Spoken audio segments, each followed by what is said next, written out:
Hello everyone, my name is Naomi and you're listening to or watching the Hopeful Romantics Club, a podcast hosted by me, a 32-year-old girl who has never been in a relationship before, which is something that, again, I was so ashamed of and really thought I was the only person in the entire world who had this lack of experience and who has never experienced romantic love. And today I want to talk about the things that I've learned from feeling unchosen and unseen for a majority of my life. My birthday's actually coming up in a month and a half, and it's kind of crazy to think that I'm gonna soon say that I'm 33 years old and never had a boyfriend or been in a relationship or experienced romantic love, because that just feels so old. And if you had told my teenage self or even like my early 20s self that a decade from then I would still be single, she would crumble and cry. But instead, I'm happy to report that I am at a place where I'm so confident and happy and joyful, and I have such hope that there is a guy out there for me. It's just not God's perfect timing, and I really am doing my best to live a full, beautiful life in this single season. I'm surrounded by so many amazing friends, really diving deep into community, focused on building my businesses and my brands, and even serving you guys through this community here. I feel like there is so much purpose to my life, and I'm excited for when someone's going to come in at the right moment in God's perfect timing, and he's going to complement my life, and we're going to be able to do it together. I mean, that's not to say loneliness doesn't hit, because it definitely does. The other day, I was like cleaning my apartment, so happy, listening to music and being like, what a blessing it is to live on my own and have this dream apartment. And then I look outside the window and see a couple like enjoying time by the pool. And that really just triggered something where I'm like, I'm tired of doing life alone. Like, when will I have just someone to do life with? So again, if you feel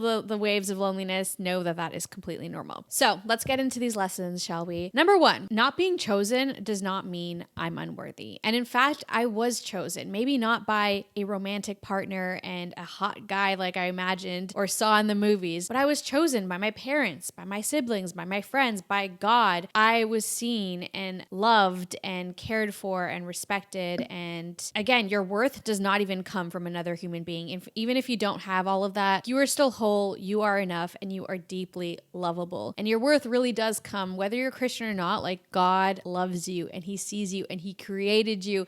And there's this song that's going viral on TikTok because of the show We Were Liars on Amazon. And it's called Saturn by Sleeping at Last. And one of the most beautiful lyrics is, how rare and beautiful it is to even exist. And so I really feel like I went through most of my life like waiting to be chosen, because I thought that was when I would be valuable and worthy. And eventually, as time passed and I wasn't chosen, I again blamed it on myself, where I'm like, I'm not valuable and I'm not worthy because I'm ugly and because I have acne and I have scars, and I was picking out all of my insecurities, but that's not the truth. And I finally realized that, and I know that I am beautiful and I am worthy as I am. And it's just going to take the right person at the right time to see that. And again, to be a compliment to my life and not someone who gives meaning and worth to my life, if that makes any sense. 2, waiting does not mean wasting. As years pass by, I would be so frustrated and be like, yay, another year of memories and of things where I never got to be in a relationship. But looking back, there's a lot of things that I wouldn't have done if I was in a relationship, like solo travel to Europe and moved in with my best friend at 25 and lived an amazing life in Toronto. Moving to LA even, to be honest. And it's not just the things that I've done, but the inner work and the healing and how much I've grown and again, healed my mindset and my trauma or anything like that. Like, that is going to make coming together with this person so much easier, because if I had married someone at 20, 21, like I feel like a majority of people do, that would have been a rough 10 years together in that first part of marriage, because it's two people who are still figuring out who they are, what they want, healing and all of that together. Whereas instead, I've been able to do that in private with like me, God, my community and friends as a support system, so that when I meet my future husband, I'm going to be a better and healed version. Like, I'm going to respond to conflict in a healthier way. I'm going to not, again, base my value and my worth based on him and what he does and what he says. So I know that, again, no relationship is easy, but it is going to be a little bit easier because of the work that I've done. 3, God's not yet is not a never. I know that when you go through your entire life with no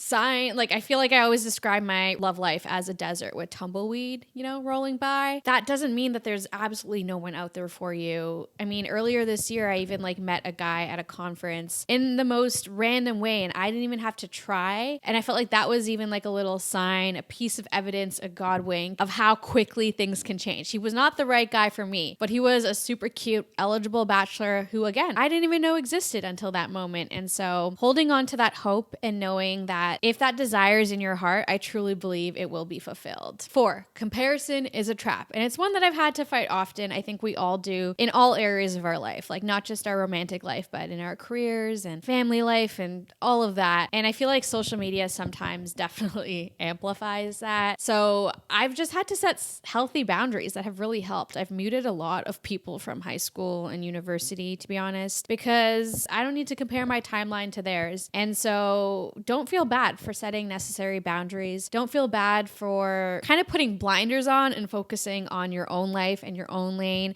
which is why I highly recommend always finding friends who are in a similar season as you, because the loneliness definitely amplifies when you're the only single friend in your group and you're just surrounded by moms and married couples, which is beautiful to have for sure, but make sure that's not your only circle, because again, it amplifies the loneliness in a way that it doesn't need to. Especially being in LA, one thing that I've realized is that a lot of people are single still in their 30s. It's actually normal to have your first kid at 36, 37 here. And I think LA is a place that draws a lot of people who are chasing really big dreams, beyond being a mom, a wife, a husband, a father, and all of that, which again, those are beautiful big dreams in itself. But LA is just a really unique place where it's like, okay, beyond that, we feel like we're called to other things as well. And so that has been such a huge game changer, I feel like, going from Toronto to LA. So surround yourself with the right people. And then the final thing I've learned is just to romanticize my own life, fall in love with my own story, and truly realize that there is no timeline that we have to kind of meet and live our lives to. I mean, I'd be lying if I said that turning 33 and still being single does not make me sad and worried and a little bit anxious. I feel like one thing I definitely have to grapple with is this reality that my timeline in terms of my love story is probably gonna be expedited. I would have loved to date someone for, like 2-3 years, have another 2-year engagement, get married, travel for another 2 years, and then have kids after like 5 years of marriage. But the reality is at 33 that is probably not going to happen, especially if I want kids. And so kind of accepting that in a way, and also surrendering my own timeline and realizing that God redeems all lost time, and he also moves at a speed that is better suited for us. So hey, if I'm gonna meet someone, maybe date for a year, get married in a couple months, I mean, I don't really want to have kids right when I get married, but if it's God's will, let it be done. And that's kind of where I'm at. I just want to fully surrender my life, knowing that I'm not in control, knowing that God has a plan that's better than I can even imagine. And he's so intentional and purposeful with why we're waiting. And I always tell my friends this, it's like, it all comes down to timing. It's not you. There's nothing that you could do. There's nothing you could be. Like, you don't need to be anything more. It's just timing. And so bringing it back to one day at a time,